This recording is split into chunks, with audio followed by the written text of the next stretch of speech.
Puis-je vous aider? Yes, we are here to speak with the Merovingian. He has been expecting you. Follow me. Aha, here he is at last. Neo, the one himself. Right? And the legendary Morpheus. And Trinity, of course, si belle qu'elle me fait souffrir. I have heard so much you honor me. Please sit, join us. This is my wife, Persephone. Something to eat? Drink? No, thank you. Yes, of course. Who has time? Who has time? But then if we do not ever take time, how can we ever have time? You know why we are here. I am a trafficker of information. I know everything I can. The question is, do you know why you are here? We are looking for the keymaker. One friend and colleague of mine was Lawrence Gardner. He was tracking the whole significance of certain bloodlines going back into Mesopotamia. I was encountering exactly the same information coming in to my investigations of an alien presence on this planet and throughout the solar system. We found that we met at sort of a same point, and that was that in Mesopotamia, that all of the Anunnaki were supposed to be reptilian. And that the reptilian biology had blood that was dominated by copper. And that they literally had blue colored blood. We have red because we have an iron dominant blood. So our discussion from his history and my trying to get into it through aliens that have been dominating the earth was that the blue blood reptilians of Mesopotamia led to a group called the Merovingians. And the Merovingians tie later in the timeline directly to France, Germany, and that area of Europe because for some reason, that bloodline, the blue bloods, went to Europe. Lawrence Gardner and other people's work coming through royalty, blue blood, tie this connection between the reptilians, Merovingians in Mesopotamia, and they were literally a reptilian blue blood line. When we look at the Sumerian kings list, we see that the more recent part of the list actually corresponds very nicely with historical records. That's very interesting because when you look at the kings list in its entirety, you go all the way back to the alleged origin of the Anunnaki on Earth tinkering with our DNA starting 250,000 years ago. Supposedly, when you get into this Sumerian doctrine, the idea is that we were created as a slave race approximately 250,000 years ago, and it was Enki, supposedly the good guy in the battle of the two brothers Enki and Enlil, who created us this way. And we were manufactured by Enki to become able to reproduce, whereas prior to that point, we were bred to be sterile so that they could make a certain number of these clones, they could send them out there to work, they die, and there's no threat of them becoming their own race.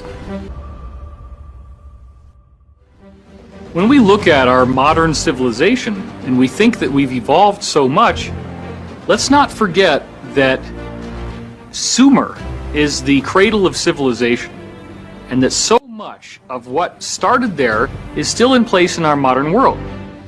This includes the entire system of how we measure time. 60 seconds in a minute, 60 minutes in an hour, 24 hours in a day. The way in which we structure our cities, the idea of plumbing, the idea of city planning with streets and buildings, all of that stuff comes directly from this Sumerian background, which seems to, in conventional historical view, pop up almost out of nowhere from what had been up until then a hunter-gatherer type of culture. We also see the whole basis of the Code of Hammurabi and written codified laws, which actually started again in Sumer. We see the development of a money system in Sumer.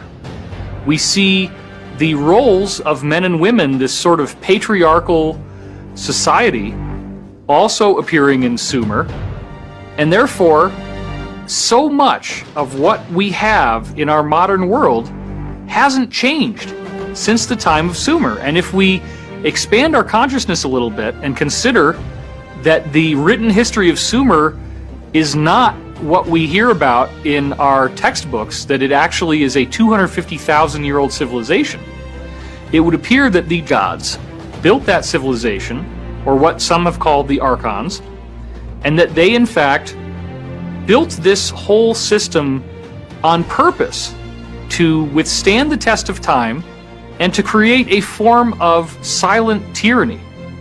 With the money system comes the ability for small groups of people to determine who lives and who dies, who eats and who starves, to become incredibly powerful because there is no common sharing of the wealth of the planet. It seems to be acceptable to the people. It seems that it's a fair system, but it's very easily controlled by the elite power structure, and it allows them to effectively imprison an entire planet, and it allows them to wield an unnaturally high degree of control. Causality. There is no escape from it. We are forever slaves to it. Our only hope, our only peace is to understand it, to understand the why. Why is what separates us from them, you from me. Why is the only real source of power. Without it you are powerless. And this is how you come to me, without why, without power. Another link in the chain. But fear not, since I have seen how good you are at following orders, I will tell you what to do next. Can I ask what happened? The Merovingian warned me that if I made a certain choice, it would cost me.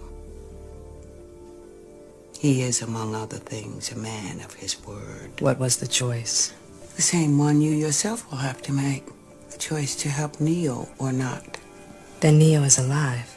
Yes. He touched the source and separated his mind from his body.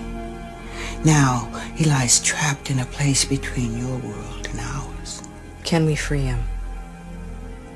Trinity can. But she will have to fight her way through hell to do it. Can I help? That's why I called. I cannot tell you what is going to happen. All I can do is hope that if you are given the chance, you will find the courage to do what you can. You once told me you knew everything you needed to. I do. I knew everything from the beginning of this path to the end. I don't understand. Even I can't see beyond the end. The end? Are you trying to tell me the world is going to end? Yes. If we cannot save it, it will end. You mean Neo? I mean we. The path of the one is made by the many. I have a role to play, just as you have yours.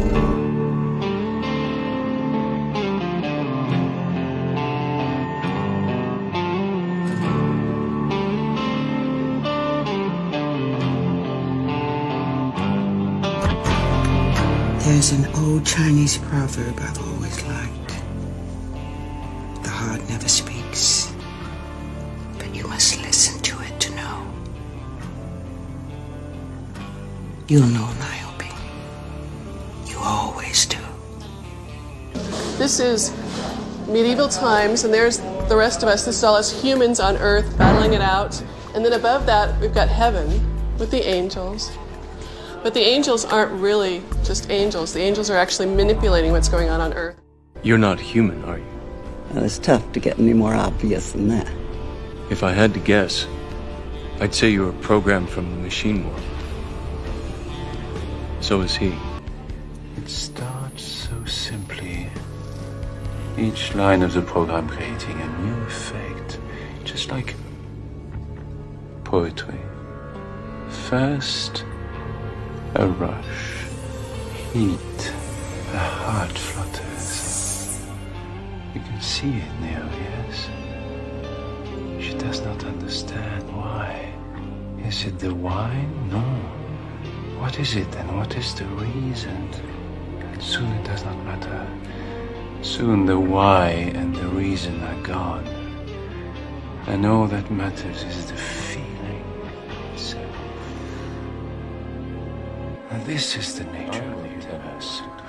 We struggle against it, we fight to deny it, but it is, of course, pretends it is a lie.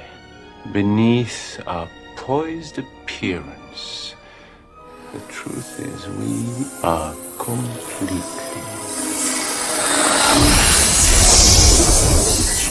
out of control. Cause and effect. Now I have some causality. There is no escape from it. We are forever slaves to it. Our only hope, our only peace is to understand it, to understand the why. Why is what separates us from them, you from me. Why is the only real source of power, another link in the chain. If you want the keymaker, follow me.